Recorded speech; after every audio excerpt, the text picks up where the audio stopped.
Bon, je pense qu'on va commencer. Oui. Bien. Professeur Confavreux, je tenais tout d'abord à vous dire combien nous sommes heureux de vous avoir parmi nous. Euh, on est quelques neurologues dans la salle. Moi, je suis un neurologue de la génération baby boomer. Il y a dans la salle des générations X, des générations Y, Z, qui ont Mhm. tous une vision de la neurologie peut-être un peu différente. Mais en tout cas, moi, quand j'ai fait ma neurologie entre 1983 et 87, on avait un livre de chevet qui s'appelait L'homme neuronal. Oui. Et nous étions plusieurs neurologues à se poser des questions sur les orientations. Les troubles cognitifs avaient déjà le vent en poupe sur le plan réflexion. Oui, bien sûr. Puis, comme tout neurologue, on s'est toujours posé la question de savoir si la conscience et l'esprit étaient une émanation une émergence du fonctionnement neuronal ou pas. Et je pense que vous avez quand même amené beaucoup de réponses dans ce domaine. Donc, je ne vais pas plus loin. Je vais passer la parole à Emmanuel, qui vous connaît un peu mieux que moi, je pense. Merci Et beaucoup. qui, en tout cas, je peux vous dire que la question nous passionne pour beaucoup de personnes dans la salle. Encore un grand merci d'être parmi nous. Emmanuel, si tu veux bien dire quelques mots. Oui, merci Patrick. Eh bien, mesdames et messieurs, donc c'est un très grand honneur d'accueillir ce soir le professeur Jean-Pierre Changeux, qui est une figure majeure des neurosciences. Jean-Pierre Changeux est ancien élève de l'École normale supérieure et professeur au Collège de France, et il a consacré vraiment sa carrière à l'étude des bases biologiques de la pensée, comme tu le disais Patrick. Ses travaux pionniers sur les récepteurs neuronaux et la transmission synaptique ont profondément renouvelé notre compréhension du fonctionnement du cerveau. Ainsi que tu le disais, Patrick, ces ouvrages au professeur Changeux, comme L'homme neuronal, ont marqué plusieurs générations de chercheurs et de lecteurs. Ces recherches sur la conscience s'inscrivent dans cette approche neurobiologique. En effet, le professeur Changeux propose de comprendre la conscience comme une propriété émergente de l'activité cérébrale, reposant sur des réseaux de neurones organisés et dynamiques. Et il a notamment développé le modèle de l'espace de travail neuronal global. Mais le professeur Changeux va longuement nous en parler. Ces travaux éclairent ainsi des fonctions essentielles telles que l'attention, la prise de décision ou encore le libre arbitre, en les reliant à des mécanismes neuronaux précis. Ce soir, il nous fait l'honneur de venir partager avec nous ses réflexions sur la conscience. C'est un sujet au cœur de ses recherches. Monsieur Changeux, nous vous remercions vivement, très chaleureusement de votre présence et je vous cède la parole. Écoutez, je vous remercie beaucoup, professeur Drouin. Je suis extrêmement heureux d'être avec vous à l'Université de Lille. Et le sujet de ma présentation reste évidemment avec beaucoup de points d'interrogation. Et ça, c'est la manière dont la science progresse n'a pas atteint ses limites. Et il y a encore beaucoup à comprendre pour arriver à saisir les mécanismes qui ont été mis en jeu dans l'hominisation du cerveau et à tous ces divers niveaux d'organisation de la molécule au niveau les plus élevés, dont la conscience. Et évidemment, j'en parlerai, mais je ne parlerai pas que de cela, parce que je pense qu'on ne peut pas concevoir, comme vous employez le terme, émergence, je dirais simplement l'apparition de la conscience au fil de l'évolution, sans concevoir ce qu'il y a en dessous. Et elle ne peut venir qu'au-dessus d'une organisation que je vais essayer de définir avec vous et dont je vais essayer de définir les déterminants. D'abord, le cerveau de l'homme bien connu de vous tous, 80 milliards de neurones, environ 1 million de milliards de synapses, et celui-ci est organisé de manière très euh, bien connue désormais au niveau macroscopique, avec le cortex cérébral, le tronc cérébral, etc. On arrive à définir aujourd'hui environ 180 aires cérébrales spécialisées par hémisphère.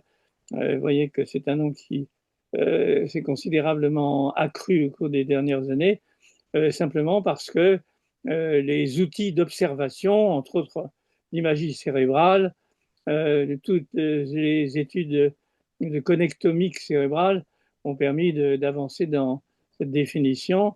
Comme vous voyez aussi que certaines de ces dispositions sont déjà présentes chez le nouveau-né, ici entre autres pour les connexions à longue distance, sur lesquelles nous reviendrons justement à propos de la conscience, qui, vous voyez, si on compare le nouveau-né à l'adulte, chez Madame de Johan Lambert a proposé, montre qu'on retrouve pratiquement déjà chez le nouveau-né l'organisation de l'adulte, mais évidemment pas dans le détail, les grandes lignes seulement. Donc il existe des dispositions innées universelles qui sont présentes chez le nouveau-né, succion du sein, reconnaissance des visages, déjà un accès au langage et un accès conscient à l'autre, à autrui, empathie et sympathie.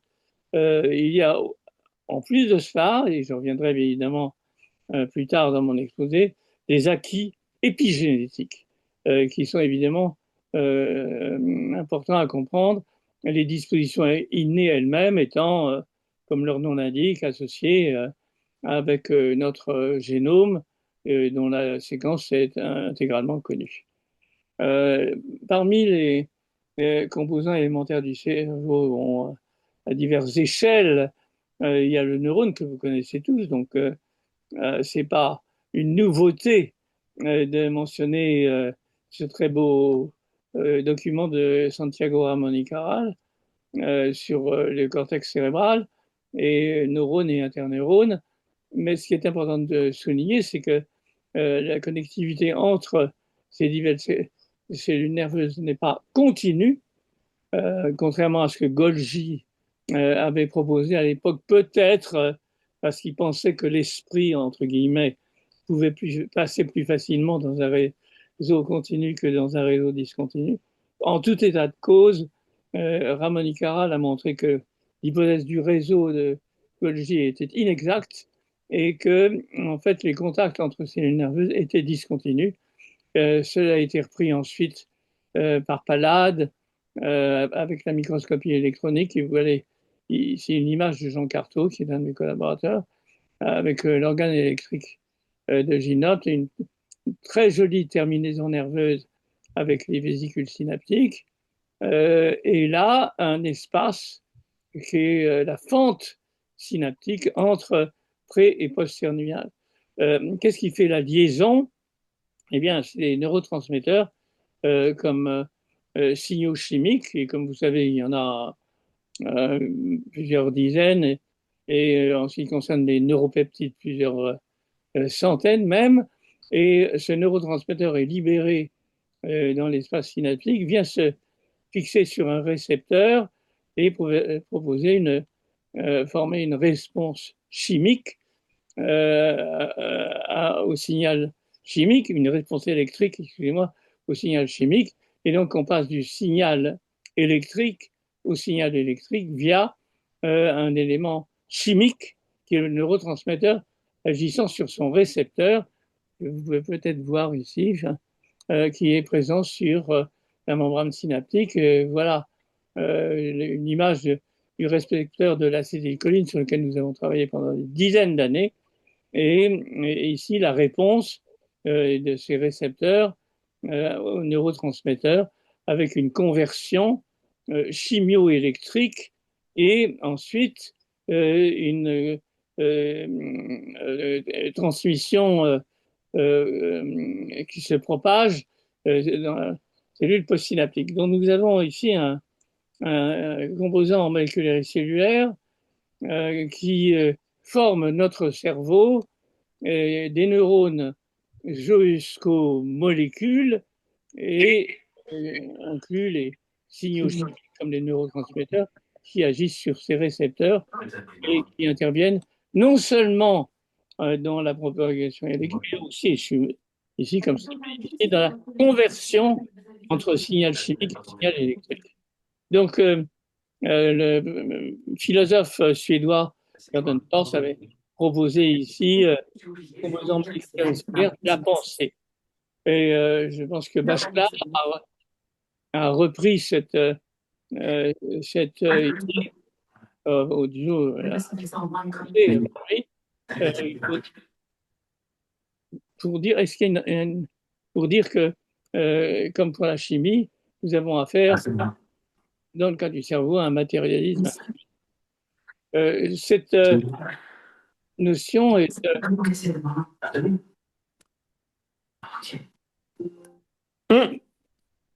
Écoutez, il y a un bruit de fond là, hein, je ne sais pas d'où ça vient. Ah voilà, c'est ça. Merci beaucoup. Cette image montre simplement l'idée euh, qu'il faut concevoir notre cerveau. C'est une manière très schématique et peut-être que beaucoup d'entre vous considèrent comme insuffisante, mais enfin qui est quand même intéressante, avec des niveaux d'organisation multiples, allant de la molécule comme celle de récepteur, qui compose la cellule parmi d'autres molécules, évidemment, le neurone, qui elle-même forme des circuits, qui elle-même se regroupent en circuits de circuits, que l'on peut voir même distribués de manière topologique et macroscopique sur le cerveau, avec une entrée évidemment dans la pensée rationnelle et la conscience, le langage et évidemment la vie sociale et culturelle.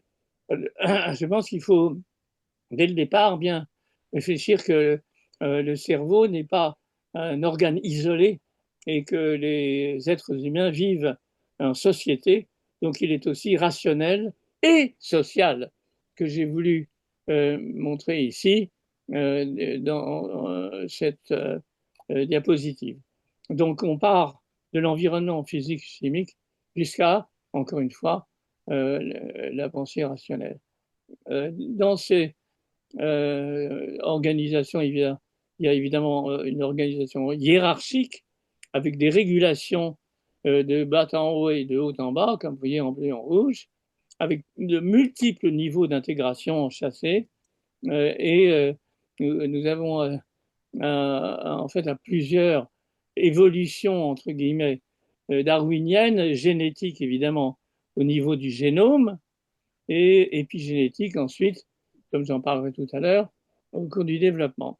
Donc nous avons affaire à un cerveau social et conscient, un système physico-chimique auto-organisateur, et c'est un point assez important car il est capable à tous les niveaux d'avoir des systèmes de rétroaction ou de feedback, comme les cybernéticiens le donnent, qui permettent donc d'avoir une sorte de réflexion qui se produit à tous les niveaux jusqu'à la pensée rationnelle. Il faut noter que, comparé à nos ordinateurs, le cerveau humain est extrêmement lent. Il fonctionne à la vitesse du son et même moins que cela. C'est-à-dire 1 million de fois plus lent que la lumière et nos ordinateurs. Donc, nous avons dans cette organisation que je schématise ici d'une manière incroyablement réductrice, mais qui est évidemment concrètement extraordinairement complexe, les moyens pour le cerveau doivent être très performants, même s'il fonctionne 1 million de fois plus lentement que nos ordinateurs. Donc, je voudrais mentionner à ce niveau le paradoxe que soulève cette organisation anatomique du cerveau. En effet, vous imaginez relativement facilement comment, à partir des invertébrés, les vertébrés ont pu se différencier, des poissons aux reptiles, des reptiles aux oiseaux et aux primates, et qu'il y a donc un accroissement du cerveau qui se produit au cours de cette évolution, différentiellement d'ailleurs par rapport à la masse corporelle. Mais ce qui est très intéressant de noter, c'est les dernières étapes, c'est-à-dire les 2 millions d'années, c'est-à-dire très peu au niveau de l'échelle évolutive, qui vont de l'Australopithèque à l'Homo sapiens.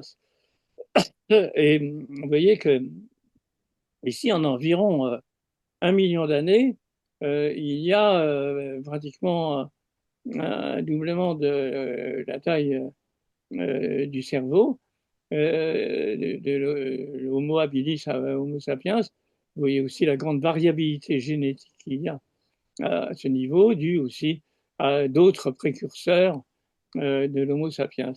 Maintenant, comme c'est illustré ici, vous voyez que l'Homo sapiens et l'Homo erectus, qui l'a précédé, ont des organisations assez différentes, ainsi que les Néandertals ici, que vous voyez en rouge, en orange erectus et en bleu Homo sapiens.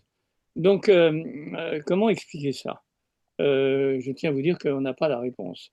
Mais on a quand même des outils qui nous permettent de progresser dans cette compréhension. Attendez, là, je crois que. D'abord, au cours de cette évolution, non seulement il y a un changement de l'organisation neuronale du cerveau, mais aussi de sa physiologie, des capacités cognitives, qui sont évidemment distinctes de celles des primates non humains, avec, au cours de ces dernières étapes, et ça mérite encore d'être connu, mais semble-t-il essentiellement Homo sapiens, langage, conscience de soi, théorie de l'esprit et créativité, et évolution culturelle, même si l'évolution culturelle a commencé avant l'Homo sapiens. En effet, c'est ce que on note chez Homo habilis, que quand je viens de montrer le cerveau, dont la capacité cérébrale était environ 3 fois moins élevée que celle du cerveau de l'Homo sapiens. Vous voyez qu'il y a déjà les premiers outils il y a 2 millions d'années en Éthiopie. Ensuite, il y a évidemment le développement des cerveaux qui a lieu avec Homo erectus, déjà mentionné. Et c'est intéressant, c'est que apparaît une qualité esthétique, artistique déjà, chez ce non-Homo sapiens, qui est la reconnaissance de la symétrie et de son intérêt sur le plan symbolique. Et ça se développe encore plus avec l'Homo heidelbergensis et l'Homo neanderthalensis, avec l'apparition d'offrandes pour honorer en quelque sorte les défunts. Et donc, au niveau de l'organisation du cerveau et de ses productions culturelles déjà, il y a évidemment toute une démarche symbolique très importante.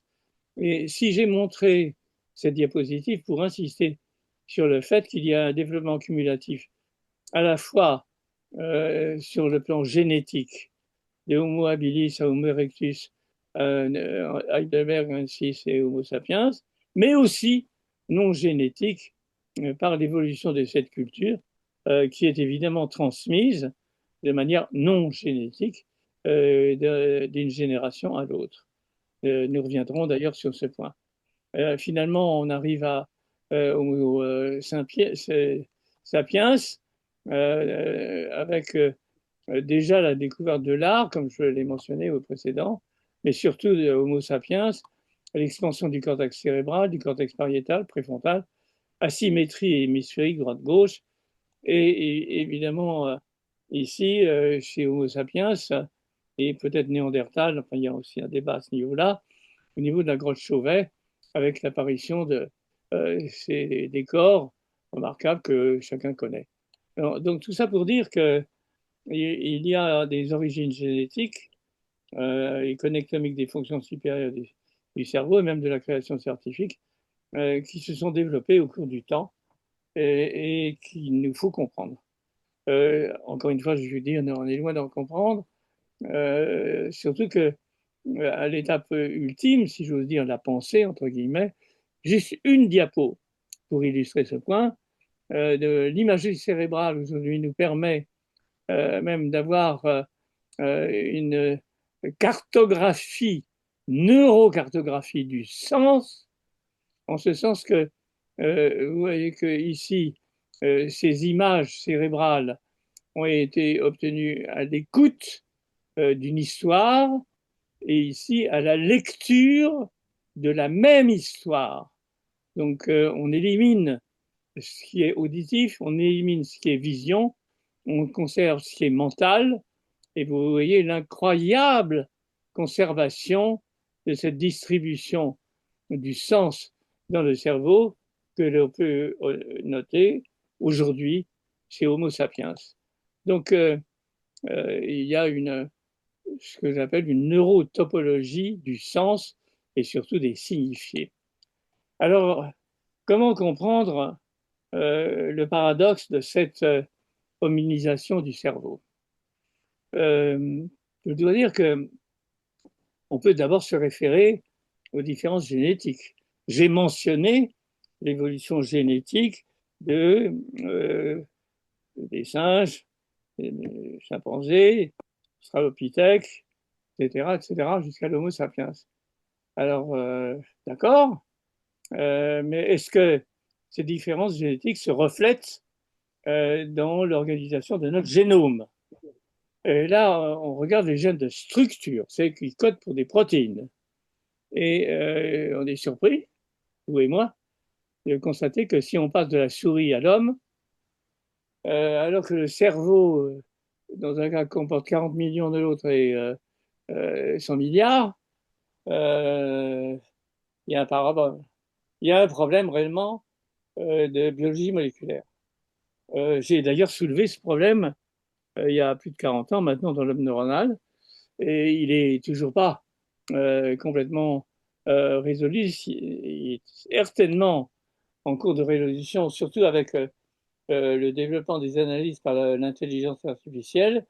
Je pense qu'on aura des comparaisons de génomes très évolutives de ce fait. Mais dès le départ, je voulais souligner le paradoxe. Alors, par-dessus le marché, si on regarde la conservation de la séquence des protéines du cerveau, celle des testicules ou du poumon du rein, bah, vous voyez que celle de l'ovaire est très conservée, celle du cerveau est en quelque sorte aussi conservée que celle de l'ovaire. Donc on se trouve en fait parmi les protéines du cerveau, euh, on retrouve celles qui sont les plus conservées dans leur séquence des protéines que l'on peut suivre au cours de l'évolution. Donc ces protéines sont évidemment présentes dans les cerveaux des précurseurs de l'Homo sapiens. Et la question qui se pose, c'est comment se fait-il que, à partir de quelques modifications génétiques du génome, on peut avoir le développement d'un cerveau ayant une organisation aussi complexe. Bon, alors nous avons fait plusieurs hypothèses, nous ne sommes pas les seuls, mais avec Klaus Figeltag, il y a quelques années, nous avons proposé une hypothèse connectomique qui tente de relier l'évolution du lésion et l'évolution de la connectivité cérébrale. Bon, nous n'avons pas toutes les réponses. Je vais essayer avec vous de suivre les balbutiements de ce déchiffrement. Ce qu'on peut dire, c'est qu'il y a très peu de changements sur l'évolution des séquences. Par contre, il doit y en avoir dans la régulation d'expression des gènes au cours des quelques millions d'années passées, qui entraînent des changements dans l'architecture de la connectivité générale et qui s'accompagnent d'un accroissement non linéaire des capacités cognitives. Comment peut-on voir ça? Alors, nous avons proposé de définir ce qu'on appelle des fondamentaux connectomiques, c'est-à-dire des étapes de base dans cet développement évolutif et postnatal du cerveau qui puisse permettre une relation relativement plus simple entre gènes et régulation génétique et connectome. Comment un gène, en fait, un réseau de gènes sont commandés par quelques éléments génétiques qui vont changer au cours de l'évolution biologique. Donc, ça me paraît important pour nous de définir ces fondamentaux connectomiques. Bon, nous en avons défini 5, et voyons le premier. Le premier qui est très simple, je l'ai déjà mentionné, c'est l'accroissement de taille. Et avec une période de développement embryonnaire prénatale qui est déjà prolongée. Donc, le nombre de neurones est déterminé par ce développement prénatal. Alors, il y a évidemment des conséquences computationnelles très importantes dues à cet accroissement de taille, donc de nombre de neurones, bien entendu de leur connectivité. Et si on essaie de lier ces neurones entre eux, on constate que le nombre de connexions est gigantesque si on fait une connectivité proportionnelle, mais beaucoup plus restreint si on étudie les nœuds de connectivité existants et des nœuds de connectivité quasi constants. C'est ce qui se passe dans le cerveau. Par contre, ce que l'on va constater avec cet accroissement de volume et cet accroissement du nombre de neurones et cette connectivité, c'est ce qu'on appelait la sparsificité du neurone, la capacité à créer des modules à partir d'un réseau relativement uniforme va apparaître. Et vous voyez, pour illustrer ce point, comment des rassemblements de modules dans notre cerveau vont pouvoir se produire. J'ai parlé des aires corticales tout à l'heure, mais là c'est un peu formel sur le plan de la connectomique. Et vous voyez, cette modularité, on peut démontrer qu'elle a un effet très net sur les facultés cognitives et entre autres sur la mémoire de travail. Donc, sparcité et modularité, ici, conséquence simplement de l'accroissement du nombre de neurones, entraîne un accroissement des capacités cognitives, comme j'ai essayé de vous le dire. Et cette question qui se pose est est-ce qu'on peut définir des éléments génétiques pour ça, dès ce premier stade de l'accroissement du nombre de neurones corticaux? Eh bien, il y a certains éléments génétiques qui ont été identifiés, euh, en particulier un très petit nombre de neurones, de gènes régulateurs, que l'on appelle ZAC1, sont supposés être mis en cause dans la croissance intra-utérine. Donc, il se poursuit chez rongeurs et, entre autres, des précurseurs de l'Homo sapiens à l'Homo sapiens. Et ça inclut des gènes comme MESPEC3, IGF2, ils ont des gènes promoteurs de croissance. Et il y a surtout un gène qui est très intéressant, qui est celui de la microcéphalie, qui est une maladie humaine, génétique évidemment, qui est déterminée par une mutation du gène MCPH1, qui en soi montre à quel point quelques gènes peuvent modifier le développement de tout le cerveau. Cette microcéphalie, comme vous le savez, est relativement rare, mais présente chez l'être humain. C'est d'ailleurs assez tragique de voir le nouveau-né, ce qui est quasiment normal, ne pas développer son cerveau. Ou avoir un développement qui s'arrête au bout de 4-5 ans, 5 mois. Et là, évidemment, la mort s'ensuit. Donc, ce gène de microcéphalie est présent chez l'Homo sapiens. Et il y a un groupe chinois de Mu Mingpu qui a transféré chez le macaque ce gène humain chez le macaque, créé un macaque transgénique, et cela entraîne une sorte de néothénie cérébrale, comme chez l'humain, mais évidemment, les choses s'arrêtent rapidement chez le macaque. Mais c'est intéressant pour nous de voir qu'il est possible d'identifier, avec cet exemple, des déterminants génétiques relativement limités qui vont contribuer au développement de la taille à ce niveau du cerveau.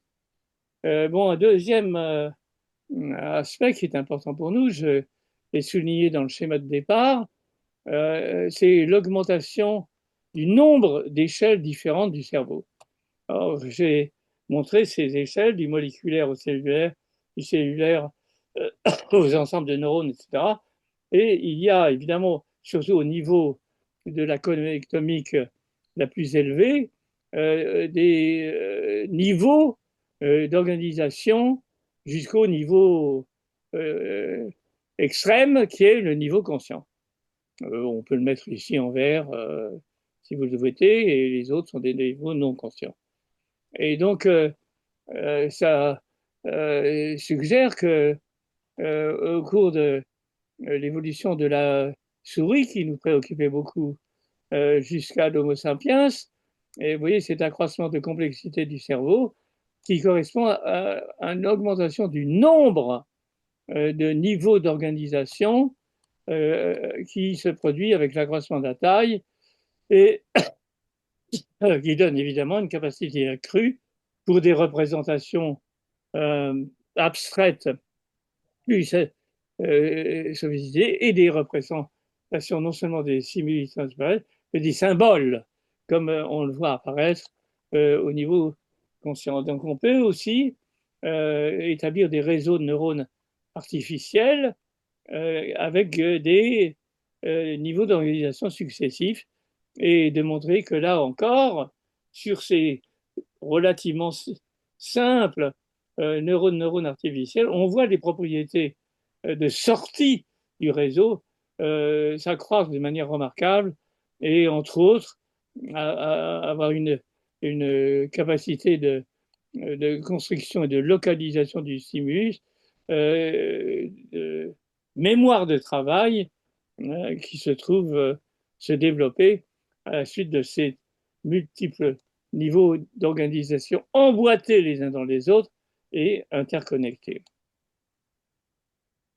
Donc, nous avons, avec ce fondamental connectomique, une autre solution supplémentaire à celle de l'accroissement de taille, l'accroissement de niveau, et même ce que l'on a pu voir, ça c'est Goulard qui l'a montré, une redisposition de l'organisation du cortex cérébral que chacun connaît, avec les couches 1 supérieure, 6 inférieures, et les couches qui nous intéressent, c'est les neurones 5, qui sont des neurones dont le soma est de grande taille, et qui vont passer ici de bas en haut, de la couche 5 à la couche 3. Qu'est-ce que ça veut dire? Ça veut dire qu'il y a un passage de neurones à connectivité longue, vous voyez à quoi je veux en venir ensuite avec la conscience, du niveau 5 au niveau 3, ce qui correspond à une redistribution de la réafférence des couches corticales de bas en haut dans le cortex cérébral, ici, avec le développement, évidemment, chez l'humain, non seulement de cette redistribution au niveau des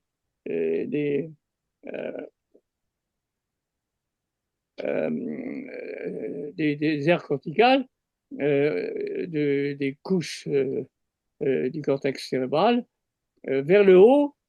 En allant vers le haut, on a des axones longs, et ces cellules pyramidales du cortex des axones longs sont connues pour constituer un réseau très important de connexions d'axones non réentrantes qui vont être, nous allons le voir, une des composantes essentielles du Global Neuronal Workspace.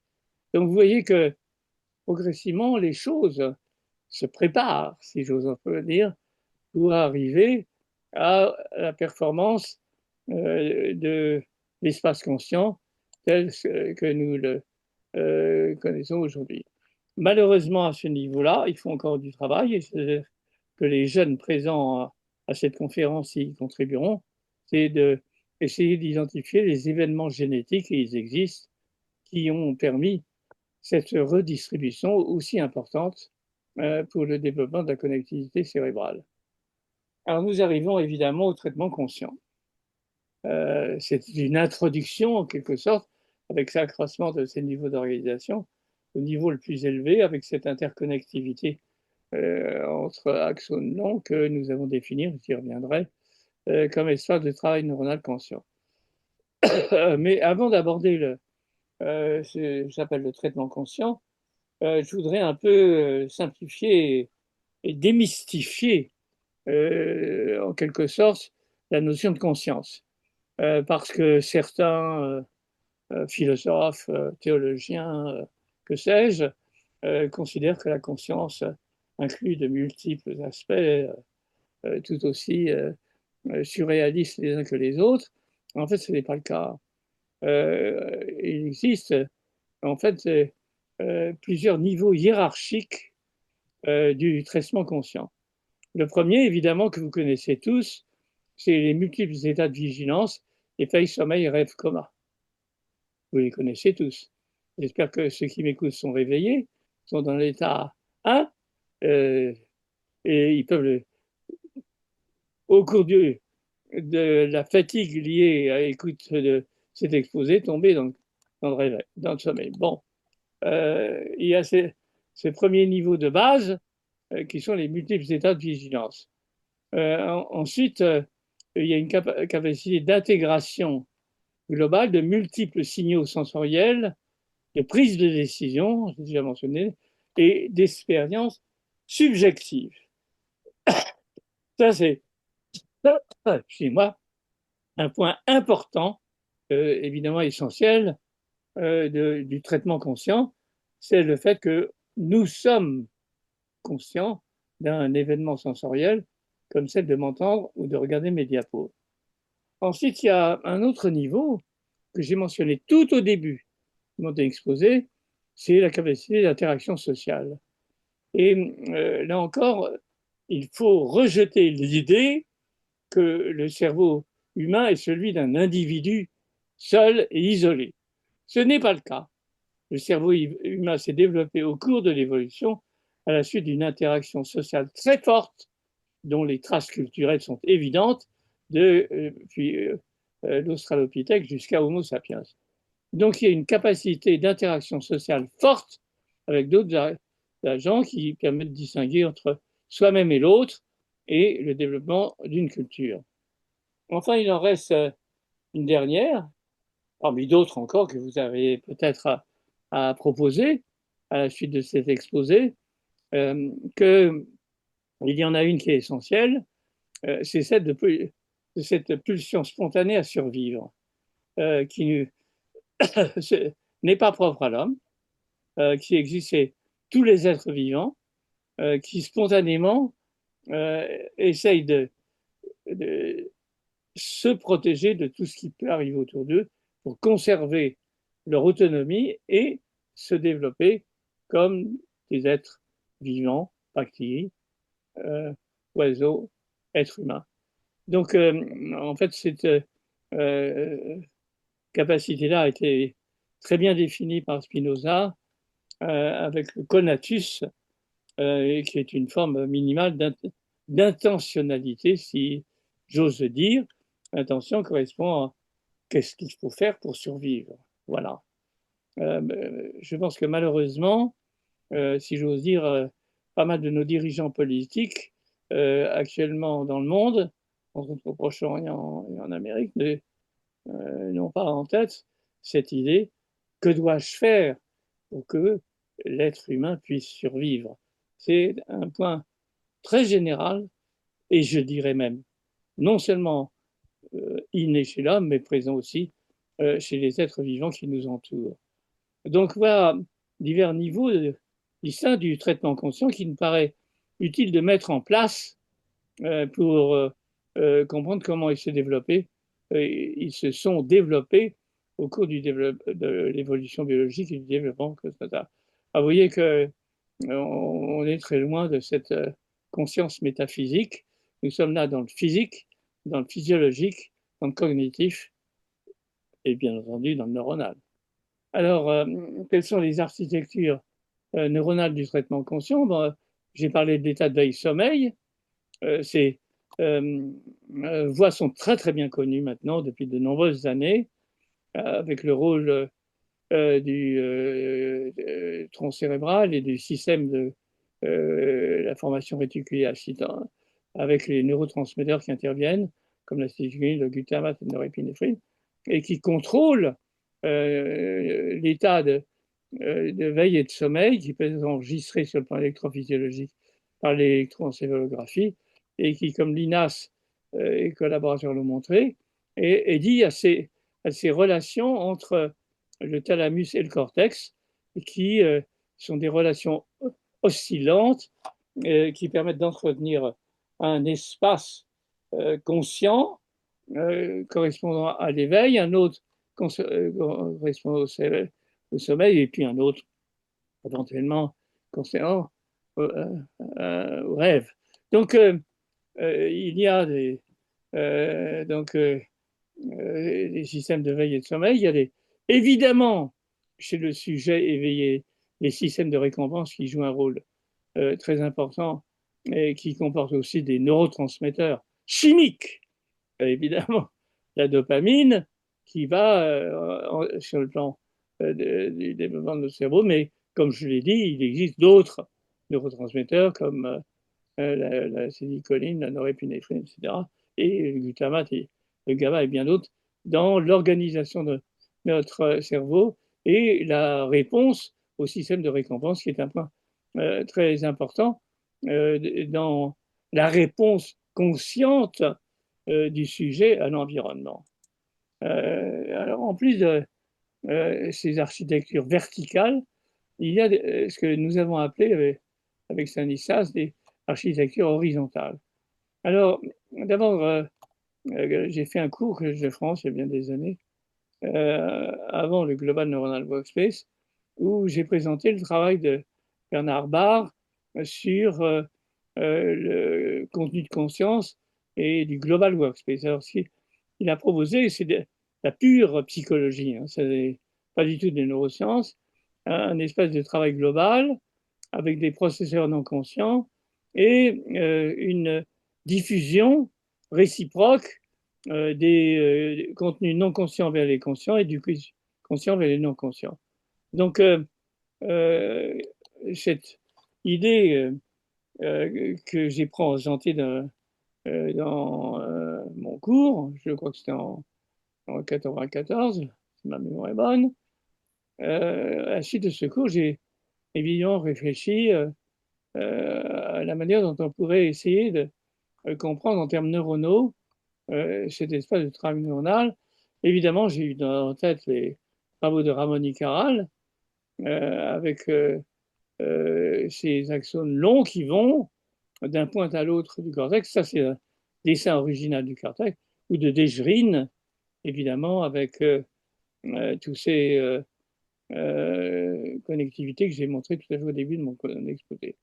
D'où l'idée que nous avons proposé, Stanislas et moi, que l'espace de travail neuronal conscient est constitué par un espace physique créé par ce réseau horizontal de neurones à axones non connectés de manière réciproque qui soit en quelque sorte le substrat matériel du Global Workspace de Bernard Barr et qui permettent donc de diffuser des signaux conscients dans de multiples territoires cérébraux, comme vous le voyez ici, et des contenus non conscients, évidemment, en dessous de cet espace de travail neuronal conscient.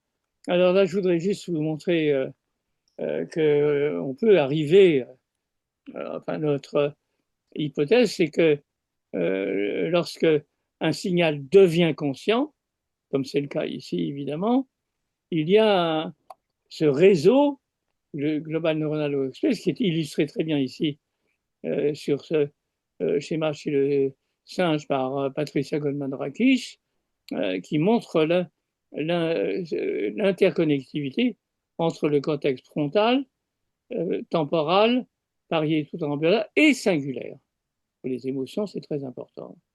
Donc, ce réseau, comme nous le voyons illustré sur le schéma à droite, s'embrase en quelque sorte, c'est ça notre hypothèse, lorsque un signal passe un seuil et devient conscient à partir de signaux venant évidemment des processeurs non conscients. Alors l'idée, c'est que on peut arriver à saisir cet embrasement que nous avons appelé ignition dans le traitement conscient versus non conscient. Expérience très simple, on présente devant le sujet ces diapositives successives. Ici, vous avez un masque, lion, et un masque après. Entre ces masques, un espace libre. Ici, vous changez la disposition des masques, oui, vous intervertissez, vous faites passer le masque de part et d'autre du monote, et vous ne voyez rien. Donc, il y a un masquage du visible lion à l'invisible, on ne voit pas le monote. Et voilà ce que l'on note dans un test de ce genre, lorsque il y a un signal conscient qui apparaît, cet embrasement des aires ici préfrontales postérieures, pariéto-temporales ici, etc., qui correspond donc à le signal non conscient, vous voyez ici, conscient versus non conscient. Même chose pour un son, non conscient, conscient. Et voilà le schéma que on peut faire avec l'espace de travail conscient. Ici, les aires postérieures visuelles, hein, c'est le visuel qu'on prend ici, c'est non conscient. Et lorsque ça envahit l'espace de travail conscient, il y a donc un signal ici théorique, ici pratique, que nous voyons apparaître.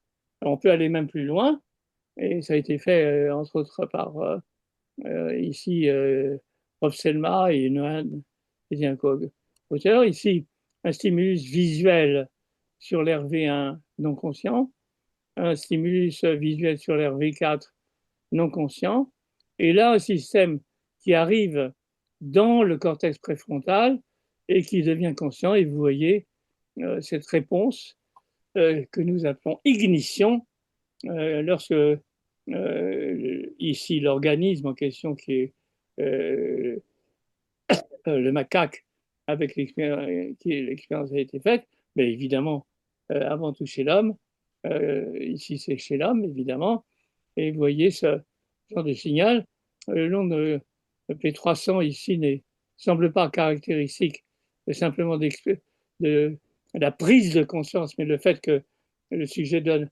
une réponse comme quoi il était conscient, mais le signal intrinsèque, vous voyez, c'est onde qui se maintient soutenue. Donc, le signal est présent de la conscience.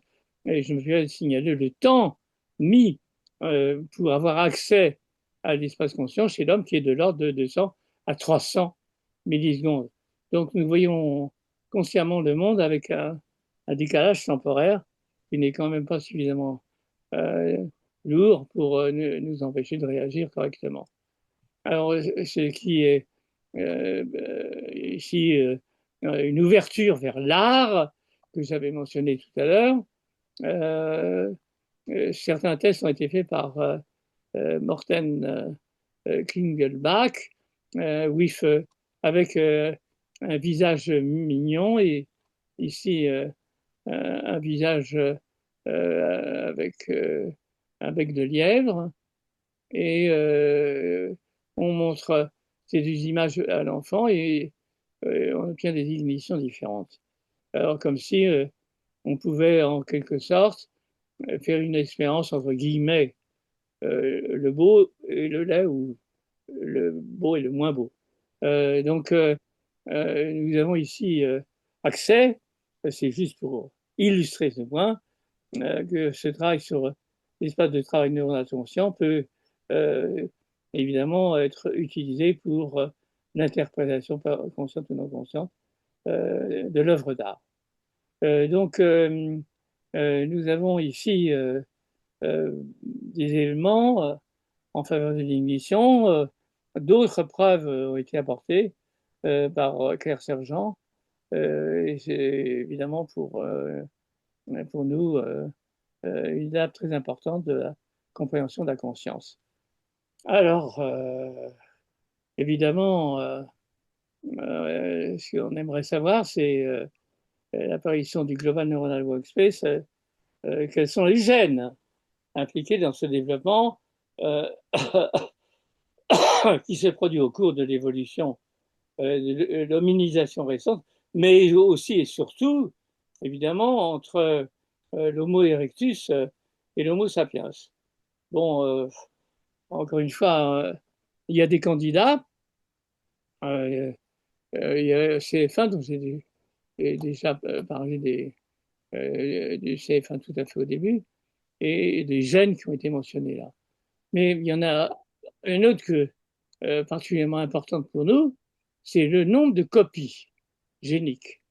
Donc j'ai parlé de gènes de régulation, j'ai parlé de gènes de structure, peu d'évolution des gènes des structures en eux-mêmes, mais le nombre de copies de certains gènes de structure peut changer. Et ce qui est un résultat qui était extrêmement intéressant, c'est qu'il y a certaines duplications géniques qui sont uniquement présentes chez l'homme, avec une seule copie chez le chimpanzé. Donc, du chimpanzé à l'homme, la copie nombre de copies de certains gènes, comme SRGA2P ou ARHGABB, etc., sont intervenus. Et il n'est pas impossible, j'ai même une hypothèse intéressante, que ce genre de duplication génique ait pu contribuer à l'évolution tardive du cerveau. Bon, j'ai tout à fait au début, j'ai parlé de la microcéphalie. Là, nous sommes à un niveau évidemment beaucoup plus sophistiqué d'apparition des niveaux supérieurs d'organisation du cerveau et de l'apparition de la conscience. Alors, je voudrais poursuivre avec un élément très important pour nous, qui est évidemment les aspects épigénétiques. Alors, qu'est-ce que ça veut dire? Ça veut dire que aux éléments proprement innés s'ajoutent des événements qui sont liés à, en quelque sorte, une empreinte de l'environnement dans le système nerveux, entre autres au cours du développement. Alors là, évidemment, c'est un point très important à prendre en compte, que je n'ai pas évoqué jusqu'à présent, mais c'est la différence de taille du cerveau du nouveau-né et du cerveau de l'adulte. Donc j'ai dit que le nombre de neurones était présent. Déjà, le nombre total de neurones était présent et même va plutôt en se réduisant. Il y a un accroissement évidemment des cellules gliales en très grand nombre au cours de ce développement, mais pour les neurones, il n'y a pas une expansion d'un facteur 5. Pas du tout. Ce qui fait la différence entre le nombre de neurones de l'Homo sapiens adulte et, si vous voulez, de l'Homo erectus, qu'on ne connaît pas, mais enfin, disons, les chimpanzés, c'est évidemment le développement prénatal. C'est le prénatal que j'ai déjà discuté dans CF1, qui gouverne l'accroissement du nombre de neurones. On en a déjà parlé. Donc cet accroissement-là est dû à quelque chose, accroissement des cellules gliales, mais surtout une prolifération de connexion qui se produit, que, comme vous voyez ici, se développe de manière spectaculaire depuis le prénatal jusqu'à l'adulte. Voici quelques étapes de la mise en place de cette connectivité interneuronale qui est évidemment très importante chez l'Homo sapiens, puisque elle prend 15 ans, 20 ans au plus chez l'homme, déjà 10 ans chez le chimpanzé, 7 ans chez l'orang-outan et 3 ans chez le singe rhésus. Chez l'homme, pour arriver au nombre astronomique de synapses que nous avons dans notre cerveau, il faut que chez le nouveau-né, il apparaisse environ, vers la division entre le nombre de synapses dans le cerveau humain et le nombre de secondes, il faut environ 1 million de synapses par seconde qui sont produites pour arriver à déterminer la connectivité du cerveau adulte. Et vous voyez l'importance énorme du développement postnatal épigénétique, bien qu'il soit lui-même commandé sur le plan génétique dans les grandes lignes, mais le détail va être, nous allons le voir, sensible à l'environnement qui lui-même va venir pour donner une empreinte dans le réseau en cours de développement. Et l'hypothèse que nous avons proposée avec Philippe Courrèges et Antoine Danchin il y a maintenant pas mal d'années, 73, comme vous voyez ici, est qu'il existe au cours de ce développement, je vous ai montré ces diverses étapes, mais prenez chaque étape elle-même, va en quelque sorte inclure cette développement-là. Donc, on a intriqué et en parallèle un grand nombre d'étapes de ce genre avec prolifération synaptique, intervention de l'activité neurale, sélection de synapses et élimination des synapses cérébrales. Donc, vous voyez qu'on peut introduire de manière épigénétique de l'information dans le système en développement et ainsi introduire la mise en place des empreintes épigénétiques dans le cerveau en développement. Et ici, c'est le modèle formel. Et là, les mécanismes cellulaires qui sont capables d'intervenir, dont évidemment les facteurs neurotrophiques ici, qui interviennent dans l'accroissement du nombre de terminaux nerveux qui intervient. Donc nous avons affaire à un processus qui a évidemment une importance capitale, puisqu'il est associé avec une interaction non seulement avec l'environnement physique, c'est l'expérience de Yuval et Wiesel, sociale et culturelle, et donc la genèse de l'internalisation et la transmission de la culture, et tout ça intégré dans un espace de travail neuronal conscient commun. Pour vous montrer que ce que je dis n'est pas une vue de l'esprit et strictement théorique, vous pouvez voir ici sur cette diapositive comment on peut arriver à mesurer l'accroissement de connexion qui se fait lorsque il y a un accord entre ces deux neurones, ils se trouvent ici reliés entre eux, et comment si vous interférez avec cette interaction relative, eh bien il y a, si vous voulez, une prolifération des synapses. Donc, encore une fois, ça c'est le développement normal avec élimination synaptique, et ça, c'est avec perte d'élimination synaptique. Et vous voyez que là, en synchronie versus asynchronie, il y a peu de branches mais stables contre beaucoup de branches mais instables. Donc, vous voyez qu'on peut montrer par cette méthode du remodelage est bien rapide, une contribution de l'activité à la sélection des réseaux en cours de développement. Évidemment, c'est un point très important pour comprendre les fonctions supérieures du cerveau, pas simplement la conscience, mais aussi ce qu'il y a dans la conscience. Et là, vous voyez le cas du macaque, c'est l'accroissement du nombre de synapses et la diminution qu'on peut observer après la puberté. Là, voici ce que chez l'homme, vous voyez un accroissement extraordinaire et une chute avant même la puberté, c'est au moment de la puberté, juste avant la puberté, qui correspond à un remodelage considérable qui se produit avant la puberté et qui fait que l'accès au cerveau de l'adolescent pubère de 14 ans est absolument critique pour la détermination de l'avenir de cet enfant.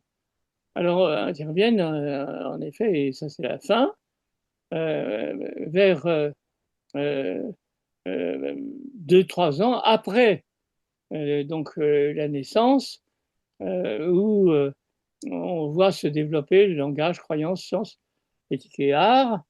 Et là, on a noté, c'est un groupe croate qui a démontré à cette époque qu'il y avait une prolifération incroyable de certains dendrites que vous voyez ici entre 15 et 15 mois et 2,5 ans, 2 ans et demi, qui est une étape critique évidemment dans l'apparition du langage.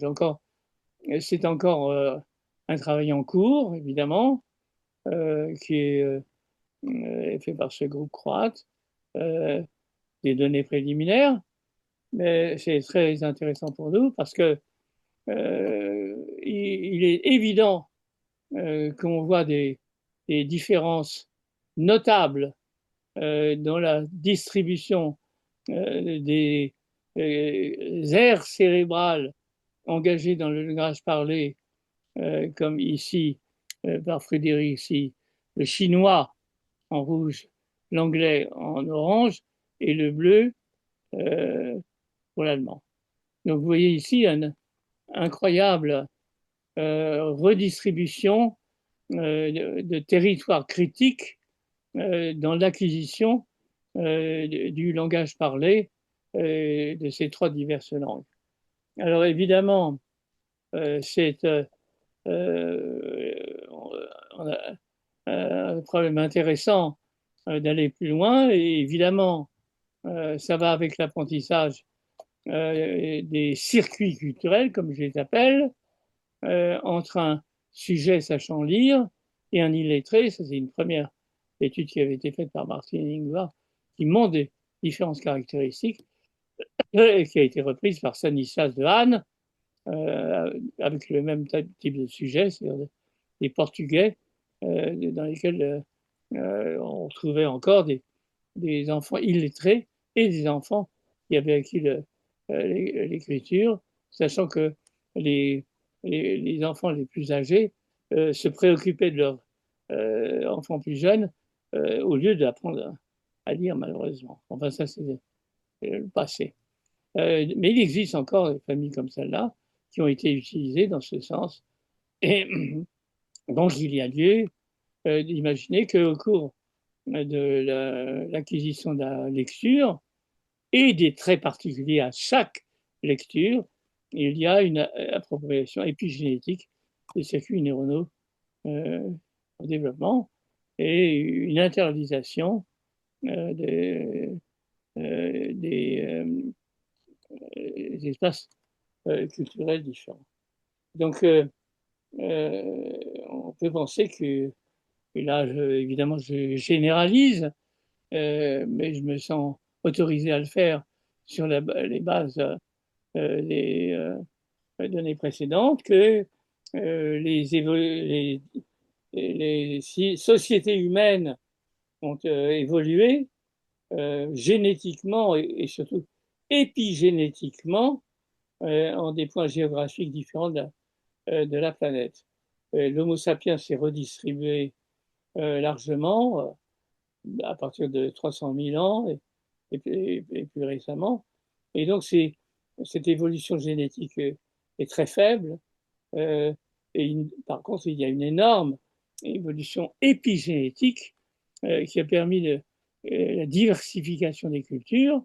Ici, la culture grecque, ici, la culture chrétienne, ici, la culture chinoise, Confucius, et aussi en Inde. Donc, avec évidemment des écritures différentes dans chacune de ces cultures. Donc, nous arrivons à une neurodiversité culturelle dont les origines ne sont pas génétiques, mais épigénétiques. Donc, je vais terminer par un dialogue que nous avons eu avec Paul Ricoeur, que j'apprécie beaucoup parce que c'est un des philosophes qui lui-même est croyant, mais a proposé, selon lui-même, une éthique universelle laïque. Dans son livre Soi-même comme un autre, La vie bonne, avec et pour les autres, dans des institutions justes. Ça, c'est la définition de l'éthique par Ricoeur. Et je pense que ça peut nous être intéressant de prendre en compte cet aspect de la personne consciente, puisque c'est d'elle dont parle Ricoeur. Il y a évidemment la variabilité génétique avec l'évolution de l'Homo habilis à l'Homo sapiens dont j'ai parlé, et j'ai essayé de définir quelques gènes que l'on connaît pour ça. Ensuite, la variabilité épigénétique qui est propre à chaque individu et pas simplement à chaque individu en société, mais à chaque individu sur le plan personnel, avec évidemment le soi et le sujet conscient, l'expérience de chacun et l'expérience mémorisée, et évidemment le milieu culturel dans lequel le sujet a vécu, avec évidemment ces variations que l'on pourrait appeler géopolitiques, dont la culture, le langage parlé, les croyances et la philosophie. Donc nous sommes en fait ici avec, pour chaque être humain, une unicité et singularité de ce que l'on peut parler la personne humaine consciente, en fonction de tous ces niveaux hiérarchiques emboîtés les uns sur les autres, qui permettent de parler désormais de la personne humaine, de la personne consciente et de la singularité de la personne consciente. Alors, ce très beau schéma est malheureusement un peu obscurci. Ça sera pour terminer avant ma dernière diapositive. C'est que je vous pose la question, pour quelle raison, par exemple, israéliens, chrétiens, au Liban, chiites en Iran, palestiniens sunnites, tous ces groupes culturels différents, d'évolution géopolitique, verrez une chose très intéressante, ils croient tous en Dieu. Bon. Et voilà le résultat. Le résultat actuel de populations qui croient tous en Dieu. Alors il y a un problème biologique qui est posé, évidemment. C'est qu'en dépit de cette croyance en Dieu, ils continuent à se tuer et à se massacrer. Et alors si on étudie l'évolution relative du cortex cérébral par rapport au cortex, aux ganglions de la base, par exemple, et, qui interviennent dans la vie sociale, on se rend compte qu'il y a une extraordinaire expansion du cortex et peu d'évolution des systèmes du ganglion de la base. Donc ça veut dire que chez les humains, il y a un accroissement disproportionné du cortex préfrontal du Global Neuronal Workspace, l'espace de travail neural conscient, par rapport au tronc cérébral du encéphale ganglia. Alors ça, c'est voilà quelques éléments de preuve. C'est pas énorme, mais vous voyez que le néocortex, ici, se développe quand même plus vite que le striatum et le diencéphale, l'hippocampe. Donc, du fait qu'il y a une disharmonie, Konrad Lorenz avait déjà noté faiblesse physique, intelligence exceptionnelle, moyen hyperpuissant de destruction. Qu'il existe un déséquilibre évolutif majeur des êtres humains, que Günther Anders a écrit comme un écart prométhéen entre nos facultés de fabrication et d'imagination, entre autres d'armement, et l'énormité de ce que nous pouvons produire et mettre en mouvement avec notre cerveau. Nous n'arrivons pas à prévoir notre avenir, ce qui entraîne, disons, une chute à prévoir de l'être humain sur notre planète. Comment survivre?